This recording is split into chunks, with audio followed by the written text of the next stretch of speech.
ये सर ये आम जगह जो आम जगह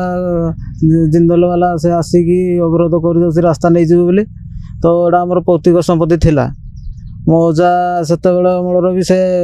पैतृक संपत्ति मान निजस्व जगह बोली प्रदान करते तो ए सरकार आसिक कहते रास्ता अच्छी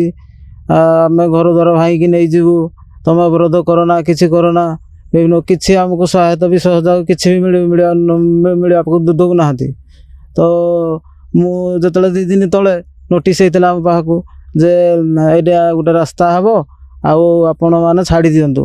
मुझे कौन कली दरखास्त दे चिन्हट करने गली तो गलापर से तहसिलदार बाबू कहले ना तुम ये जगह ना कि ना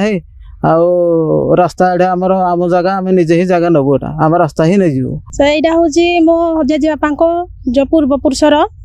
जगह यहाँ मो नार भी पट्टा अच्छी मो जाक नार अच्छी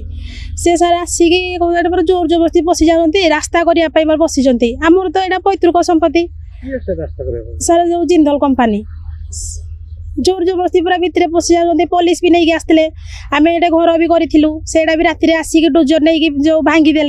आम सर यहाँ से आमर तो आमको न्याय दौना कि गोटे समाधान को भी जाऊना खाली जोर जबरदस्ती पुलिस फोर्स नहीं ये भर्ती करदे खाली भांगुंट पशि जाऊँगी आमको सारा धमकाउंट एटा गुंडा करती कौन कर आज्ञा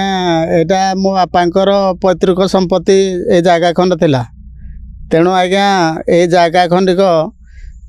पैतृक संपत्ति हिसाब से मो बापांकर बहुत परिवार तेणु ये परिवार हिसाब से ये आम घर खंडे करूँ बोली आम आस्था विश्वास करी तेणु आज्ञा घर करने प्रतिबदल रे सरकार एवं जिंदल कंपानी आसी गुंडागर्दी करी ये सरकारी रास्ता अच्छी बोली आमको आज्ञा बहुत प्रकार गाड़ी गुलज करी